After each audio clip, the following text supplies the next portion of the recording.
El Frente Nacional aparece como una estrategia entre los partidos tradicionales, el liberal y el conservador, como alternativa. Esto con el ánimo de evitar el conflicto bipartidista de la época. En 1956 se da el pacto de Benigún, acuerdo bipartidista. Luego aparece el 1 de diciembre de 1957 el plebiscito por la ejecución del Frente Civil.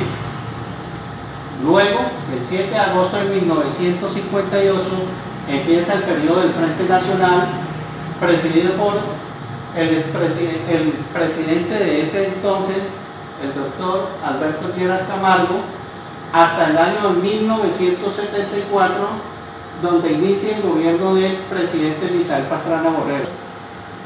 Esto da origen al nacimiento de las nuevas guerrillas colombianas.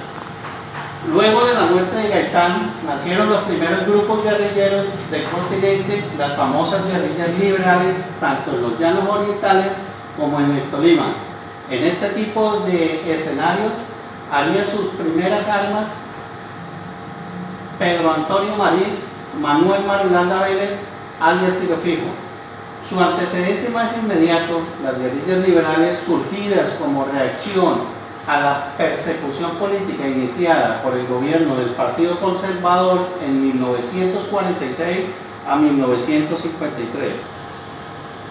Revisando cronológicamente el nacimiento de las guerrillas colombianas, podemos decir que en 1952 el Partido Comunista Colombiano realiza un Consejo Nacional Guerrillero donde enfatiza la lucha por el poder y la formación de los consejos populares de gobierno en las zonas de influencia de la guerrilla. También podemos decir que en 1953 varios guerrilleros se movilizaron, pero otros no dejaron las armas. Entre ellos tenemos a Marulanda, Tarzán, Chispas, Sangre Negra, Mariachi, Desquite e Isauro Llosa. Un año después, es prescrito el Partido Comunista durante el gobierno de Rojas Pinilla. Luego de la guerra de Villarrica, los grupos alzados en armas se ubican en el Sumapaz y en la selva del Guayabero y el Pato. En 1957 llega la Junta Militar con el gobierno de transición a Colombia. Historia de Colombia de 1957 a 1958. El Partido Comunista vuelve a la legalidad, ahora criticando el Frente Nacional y las restricciones a la democracia.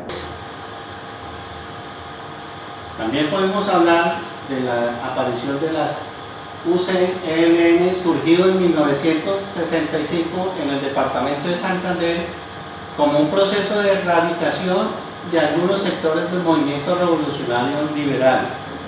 MRL, que lideró Alfonso López Michelsen a finales de la década de los 50.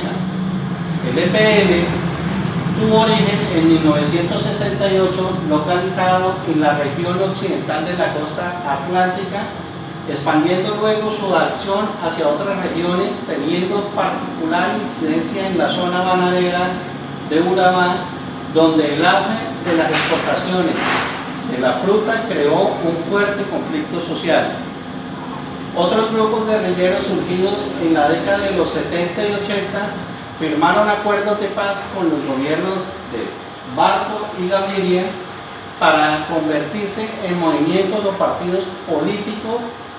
Son estos el movimiento del 19 de abril, más conocido como M19, el Partido Revolucionario de los Trabajadores, PRT, y el movimiento Quintín Lame. Antecedentes de la FARC. El 11 de enero de 1960, asesinado alias Charro Negro,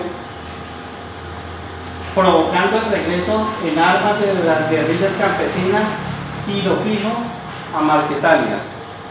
El 18 de mayo de 1964 surge la Operación Soberanía, Plan Lazo. El 27 de mayo de 1964, origen a las guerrillas y autodefensas campesinas. El 5 de mayo de 1966, el bloque sur toma el nombre de Inicios de las FARC. Las FARC, lideradas por Manuel Marulanda, alias Tiro Fijo, y Jacobo Arenas, hicieron su aparición en 1964, cuando un grupo pequeño se levantó en armas en Marquetalia. Combinan la terquedad campesina con un cerrado dogmatismo. Las FARC aún proclaman ser comunistas, pero ahora mezclan el comunismo con el bolivarismo. Luego se da el inicio al nacimiento de los grupos paramilitares. El paramilitarismo en Colombia se refiere particularmente al accionar de ciertos grupos armados y al margen de la ley que se originaron a partir de los años de 1970 con el fin de combatir a los grupos armados de extrema izquierda, guerrillas colombianas. En la génesis y desarrollo histórico de los grupos paramilitares estuvieron involucrados agentes del Estado como policías y militares, además de representantes políticos y de otros sectores de la sociedad. Esto hace que para contrarrestar a estas nuevas guerrilleras se elaboró el Estatuto de Seguridad y Defensa en la Democracia expedido en 1978, el cual contenía los fundamentos para combatir a los grupos guerrilleros mediante la organización de la defensa nacional, mecanismos para garantizar la defensa civil y la creación de las autodefensas. Generalidades. Legaliza a principios de los años 80 grupos de autodefensas paramilitares contra insurgentes financiados fundamentalmente por hacendados, multinacionales, extranjeras y narcotraficantes colombianos. Las autodefensas, que en un principio se constituyeron como grupos armados para defender las agresiones a la guerrilla y en muchas ocasiones como una estrategia antiinsurgente desde diversas instituciones del Estado colombiano, pasaron a ser ellas mismas actores armados independientes de gran influencia, estrategia contrainsurgente, política que no ha sido reconocida como tal por parte de los distintos gobiernos y se expresa como terrorismo del Estado. Relación del narcotráfico y los grupos armados. Es el fenómeno estructural que sirve de fuente de financiación para los grupos armados al margen de la ley, ya que se hace evidente el peso de la negociación de la droga en el corazón económico de estos grupos y de alguna manera son cimientos de la actividad económica del país y la política nacional.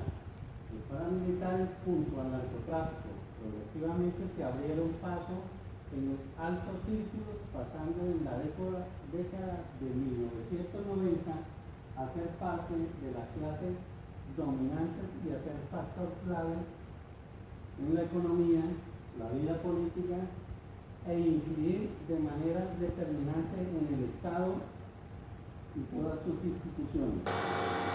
La participación de la FARC en el narcotráfico se concentra en los de la cadena menos rentables, es decir, la producción. La mayoría de sus recursos derivan del cobro por seguridad a los cultivos ilícitos, el impuesto a los laboratorios, el denominado impuesto de gramaje, el uso de pistas clandestinas, así como el gravamen que imponen a los precursores químicos.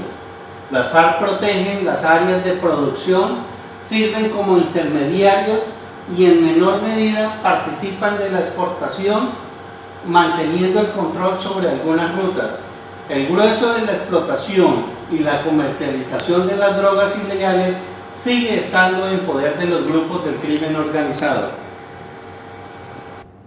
Esto hace más evidente el lazo que ha existido entre las guerrillas, el narcotráfico y los grupos al margen de la ley.